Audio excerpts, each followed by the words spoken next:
Si vous passez du temps derrière des portes closes à essayer d'obtenir que tout soit parfait avant de lancer votre entreprise demain, vous ratez des occasions de gagner de l'argent aujourd'hui. Et si vous êtes celui qui a toujours besoin d'avoir raison au lieu de construire une équipe incroyable d'experts qui ont le droit de vous dire quand vous avez tort, alors vous n'allez jamais évoluer. Être un entrepreneur exige un état d'esprit différent. J'ai lancé mon entreprise de porte-monnaie de surfeurs en nylon et en velcro en 1976. 2 amis et moi l'avons lancé à partir de rien, à temps partiel tout en travaillant à plein temps pour Xerox. Je savais que je ne pourrais pas rester longtemps chez Xerox car l'entreprise commençait à décoller et il fallait y consacrer de plus en plus de temps. Pour moi le plus difficile dans le fait de devenir un entrepreneur et de lancer une entreprise était de faire face à ce que mes amis, ma famille et mes collègues allaient dire ou penser. Pour moi c'était la tâche la plus difficile de toutes. Je me souviens encore avoir dit à quelques personnes du bureau que j'allais bientôt devoir quitter mon emploi chez Xerox pour m'occuper à plein temps de l'entreprise de portefeuille pour surfeurs. Tu es fou, a dit l'un des vendeurs les plus expérimentés. Tu vas échouer. Tu sais combien de gens veulent travailler pour Xerox, a dit un autre vendeur senior. Tu as un super emploi, de super avantages, un bon salaire et beaucoup de possibilités de promotion. Si vous gardez votre nez propre un jour vous pourriez être directeur des ventes. Pourquoi prendriez-vous le risque de perdre un si bon emploi? Vous reviendrez, me demande un autre vendeur.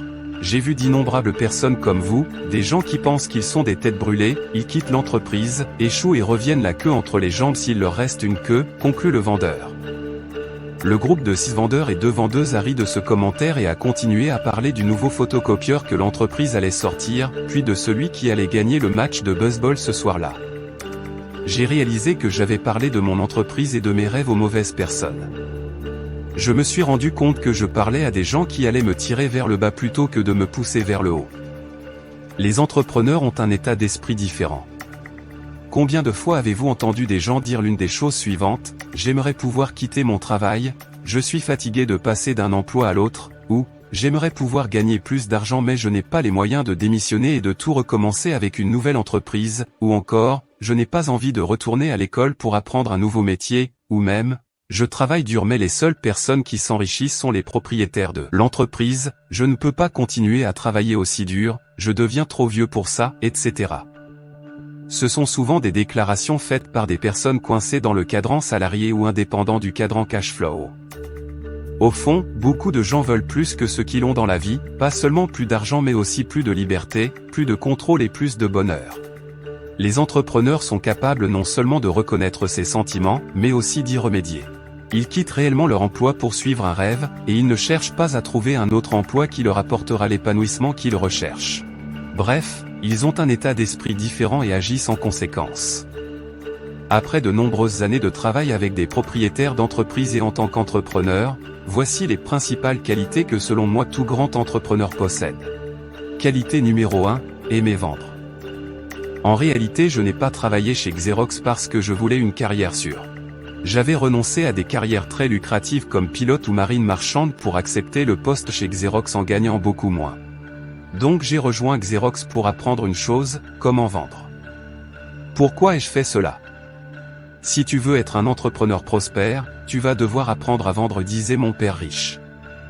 C'était son conseil et je suis heureux de l'avoir suivi. Je me souviens encore de mon premier appel de vente dans la rue le long de la plage de Waikiki. Après avoir passé environ 1 heure à trouver le courage de frapper à la porte, j'ai finalement réussi à entrer pour voir le propriétaire d'un petit magasin de bibelots pour touristes. C'était un homme d'un certain âge qui avait vu de nouveaux vendeurs comme moi pendant des années. Après que j'ai bégayé et transpiré pendant mon discours de vente mémorisé sur les avantages des photocopieurs Xerox, il n'a fait que rire de moi. « Fils, a-t-il dit, tu es le pire que j'ai jamais vu. Mais continue, car si tu arrives à surmonter tes peurs, ton monde sera très brillant.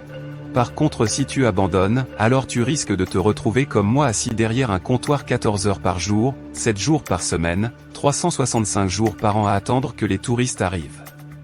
J'attends ici parce que j'ai trop peur de sortir et de faire ce que vous faites là. Surmontez vos peurs et votre monde deviendra plus petit chaque année. Aujourd'hui encore, je remercie ce sage homme âgé. Je suis ensuite devenu le meilleur vendeur chez Xerox, et quand cela s'est produit j'ai démissionné. Mon père riche me disait souvent qu'apprendre à vendre était la caractéristique la plus importante d'un entrepreneur. Après avoir été un entrepreneur dans de multiples secteurs au cours des 3 dernières décennies, je suis complètement d'accord avec lui. Si vous ne savez pas vendre, vous ne pouvez pas être un entrepreneur. Tout cela pour dire que les entrepreneurs ont un état d'esprit différent de celui de la plupart des gens, et c'est ce qui explique leur réussite. Si vous envisagez de créer votre propre entreprise, je vous recommande d'acquérir les mêmes compétences entrepreneuriales que celles que mon père riche m'a enseignées et que j'ai perfectionnées chez Xerox. Voici la qualité numéro 2, savoir affronter vos peurs. Apprendre à vendre a été extrêmement important pour moi. Cela m'a aidé à surmonter ma peur du rejet et à communiquer la valeur d'un produit ou d'un service.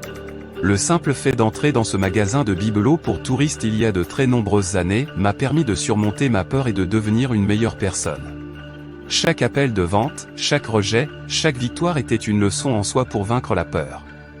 Si vous voulez créer votre propre entreprise, vous devrez être capable de surmonter de nombreuses peurs, et pour gagner du terrain vous devrez être capable de communiquer rapidement et de manière experte ce pourquoi ce que vous faites apporte de la valeur. Cela s'applique aux futurs clients, investisseurs, partenaires, employés et bien plus encore. Personne ne suit quelqu'un qui a clairement peur. Personne n'achète à quelqu'un qui a peur. Surmonter la peur est essentiel pour réussir. Qualité numéro 3, bien parler en public. Si vous voulez développer votre entreprise, vous devez être capable de parler devant des groupes de personnes parfois très nombreux, et maintenir leur intérêt pour ce que vous avez à dire. Plus que tout, la direction d'une entreprise implique d'être un excellent orateur et présentateur. Si vous pouvez apprendre à faire de bonnes présentations devant un grand nombre de personnes, vous pouvez augmenter votre trésorerie, vos opérations et votre capital. Si vous n'y arrivez pas, alors votre entreprise ne se développera pas et risque même d'échouer. Rien ne vous prépare mieux à cela que de parler régulièrement devant des groupes de personnes. Après avoir surmonté ma peur de la vente, j'ai rejoint Toastmasters sur la recommandation de mon père riche, pour apprendre à surmonter ma peur de parler devant de grands groupes. Lorsque je me suis plaint, il m'a répondu, « Tous les grands leaders sont de grands orateurs. Les dirigeants de grandes entreprises doivent être de grands communicateurs. Si vous voulez être un leader, vous devez être un orateur. » Aujourd'hui je peux parler avec aisance devant des dizaines de milliers de personnes, dans des salles de congrès grâce à ma formation en vente et à ma formation précoce de l'organisation Toastmasters. Qualité numéro 4, être un grand communicateur. Parmi les qualités importantes qu'un emploi dans la vente vous apprendra, il y a la capacité de communiquer efficacement. Lorsque mon riche père m'a dit de trouver un emploi dans la vente, j'étais réticent à l'idée de faire du porte-à-porte pour vendre des photocopieuses. Tout ce qu'il m'a répondu c'est, les pauvres sont de mauvais communicateurs. Il savait qu'apprendre à vendre ferait de moi un meilleur communicateur, ce qui ferait de moi un meilleur homme d'affaires. Je suis toujours étonné de voir le peu de temps que les hommes d'affaires consacrent à l'amélioration de leurs compétences générales en matière de communication. Chaque fois que je trouve une entreprise en difficulté, c'est souvent le reflet d'une mauvaise communication. Comme l'a dit mon père riche, le flux d'argent entrant dans votre entreprise est directement proportionnel à la communication qui en sort. L'une des raisons pour lesquelles une bonne communication est si importante est qu'elle vous permet de mieux répondre à la demande. Papa riche disait, pour être un bon communicateur, vous devez d'abord être bon en psychologie humaine. Vous devez savoir sur quel bouton appuyer. Chaque personne a des boutons différents. La clé pour savoir sur quel bouton appuyer est l'écoute. Il a déclaré, beaucoup de gens parlent, mais peu écoutent. L'argent va au meilleur communicateur. Au-delà de la simple satisfaction de la demande, une bonne communication interne à votre entreprise est également essentielle. Souvent, en regardant simplement les états financiers de votre entreprise, vous pouvez facilement voir quels secteurs de l'entreprise communiquent bien et lesquels ne le font pas. Lorsque vos différents départements communiquent bien, l'entreprise fonctionnera mieux et les flux de trésorerie seront plus sains, que ce soit sous la forme d'une augmentation des ventes ou d'une diminution des coûts, ou les deux. Qualité numéro 5, avoir la peau dure. Il y a de fortes chances que vous envisagiez de créer une entreprise depuis un certain temps. Comme moi, vous avez peut-être parlé à quelques personnes de votre idée folle, mais vous avez choisi de garder ce rêve pour vous. Mais un jour ou l'autre vous devrez le faire savoir au monde entier. Et tout le monde ne partagera pas votre enthousiasme, tout comme les vendeurs de Xerox. Lorsque Kim et moi avons développé notre jeu de société Cashflow 101, rebaptisé plus tard Cashflow, nous avons organisé des événements à des fins de test. J'en suis encore tout retourné en entendant les réactions des gens disant que le jeu est horrible, qu'il prend trop de temps et trop difficile. Imaginez si nous nous étions arrêtés à ce premier bêta-test. Ce jeu a aidé des milliers de personnes à augmenter leur QI financier en y jouant. Et c'est peut-être la situation dans laquelle vous vous trouvez. Vous avez peut-être de la famille et des amis qui vous soutiennent tous les jours avec des problèmes personnels qui vont soudainement vous montrer une autre partie de leur personnalité lorsque vous discutez de la création d'une entreprise, c'est la peur. Peut-être ont-ils essayé de créer une entreprise et ont-ils échoué. Ou peut-être vivent-ils sous le faux sentiment de sécurité que procure un emploi et pensent-ils que gravir les échelons de l'entreprise est une garantie de sécurité. Quoi qu'il en soit, vous serez confronté à la critique plus rapidement et plus durement que vous ne le pensez. L'épaisseur de votre peau et la façon dont vous la gérez feront toute la différence. Qualité numéro 6, être connecté. Si vous pensez que vivre la vie d'un introverti vous permettra de devenir un entrepreneur prospère, vous devriez y repenser. Vous vivrez et respirerez votre nouvelle entreprise à chaque instant de la journée, tout en essayant d'éduquer toutes les personnes avec lesquelles vous entrerez en contact sur votre activité. La notion de 24 heures sur 24, 7 jours sur 7 prend un tout autre sens lorsque vous ouvrez vos portes. Les pauses rapides de 5 minutes ne sont plus consacrées à faire défiler vos flux Facebook ou Instagram en regardant les mises à jour de votre famille. Désormais le temps passé sur ces mêmes réseaux sociaux sera consacré à répondre aux plaintes du service client et à troller vos concurrents à la recherche de moyens d'améliorer votre activité. Les fêtes de quartier prennent un tout autre sens lorsque quelqu'un vous demande « Que faites-vous » Chaque fois que vous avez l'occasion de promouvoir votre entreprise, vous la saisissez. Et vous n'hésitez jamais à entamer une conversation avec une nouvelle personne. Même si vous n'avez pas besoin d'être le bout en train de la fête, vous devrez certainement être plus à l'aise pour nouer des contacts clés afin de développer votre activité. Qualité numéro 7, vous n'avez pas besoin des éloges des autres. Depuis quelques années on observe une tendance inquiétante dans les activités pour les jeunes où tous les participants reçoivent des trophées. Ces récompenses sont attribuées à tous ceux qui participent à l'activité donnée, comme la petite ligue de baseball ou le football pee-wee. En tant qu'adultes, nous savons que ce n'est pas comme ça que la vie fonctionne. Il y a des gagnants et puis il y a des perdants. Pensez à votre journée moyenne au travail. Combien de fois par jour entendez-vous « c'est génial, bon travail » ou « c'est tellement bon ». Il semble que tout le monde ait été formé à donner des retours positifs presque comme en pilotage automatique. Malheureusement, vous ne recevrez pas ce type d'éloge en tant qu'entrepreneur. Créer une entreprise est difficile car vous vous présentez tous les jours et personne ne vous en remercie. Personne ne vous dit à quel point vous êtes formidable. Si vous échouez, vous ne pouvez vous en prendre qu'à vous-même. De même si vous réussissez. Apprenez à être bien dans votre peau et à ne pas vous soucier de ce que pensent les autres. Gardez toutes les critiques dans leur contexte. Certaines personnes vont aimer votre produit, d'autres non. Quoi qu'il en soit, si vous avez fait vos recherches et construit une entreprise autour de la résolution d'un problème légitime, alors vous finirez par recevoir votre juste récompense. Qualité numéro 8, la motivation. Une autre caractéristique d'un entrepreneur est sa capacité à définir ses propres tâches et à les accomplir. Vous n'arriverez pas au travail avec une liste d'attentes que vous devez accomplir à la fin de la journée. Tout ce qui se fait ou ne se fait pas dépend entièrement de vous. Lorsque j'étais au camp d'entraînement pour me préparer à ma brève carrière dans l'armée, j'ai reçu toute la motivation externe que je pouvais supporter. Qu'il s'agisse des autres recrues qui se relayaient pour diriger notre troupe pendant notre entraînement quotidien, ou de l'omniprésent sergent-instructeur, il ne manquait pas de personnes pour s'assurer que je faisais ce que je devais faire, comment je devais le faire et où je devais le faire. En tant qu'entrepreneur, vous êtes votre propre sergent-instructeur. Avez-vous ce qu'il faut pour donner les ordres et les suivre ? Qualité numéro 9, élargir votre zone de confort. L'une des caractéristiques d'un entrepreneur qui est souvent négligée est sa capacité à porter plusieurs chapeaux. La plupart des gens qui rêvent d'être entrepreneurs se concentrent sur la maîtrise technique qu'ils apportent. Ils pensent qu'une décennie d'expérience en écriture, en boulangerie ou en menuiserie est la preuve qu'ils ont ce qu'il faut pour diriger une entreprise prospère. Ce n'est jamais le cas. Un entrepreneur qui réussit doit comprendre la comptabilité, les ventes, la protection juridique, les taxes, le service à la clientèle et une foule d'autres choses pour transformer sa maîtrise technique en succès commercial. À ce titre, il doit souvent s'aventurer dans des domaines qui ne sont pas dans sa zone de confort. Mais les meilleurs entrepreneurs adorent élargir leur zone de confort. Cela leur permet de faire le plein d'énergie. Qualité numéro 10, vous n'avez pas besoin d'avoir raison tout le temps. On nous a appris à l'école qu'il n'y a qu'une seule bonne réponse. Il n'y a qu'une seule version de l'histoire, une seule façon de résoudre un problème de mathématiques et une seule façon de réussir dans la vie. Et quand vient le moment de tester vos connaissances, soit vous connaissez les réponses de l'examen, soit vous ne les connaissez pas. Si vous essayez de chercher la réponse ailleurs, c'est considéré comme de la triche. Mais la vie réelle ne fonctionne pas comme ça. Dans la vraie vie, la tricherie s'appelle le travail d'équipe.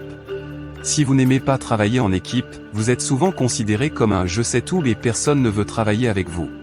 Pour mieux expliquer cela, je veux utiliser un diagramme que mon père riche m'a enseigné et qui s'appelle le cadran cash flow.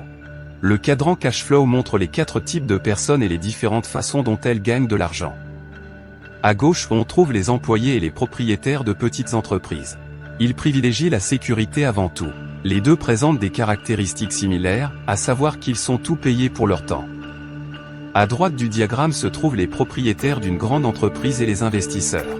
Contrairement au premier groupe qui gagne de l'argent en échange de leur temps, les personnes de ce côté du cadran gagnent de l'argent grâce au temps et à l'argent d'autres personnes.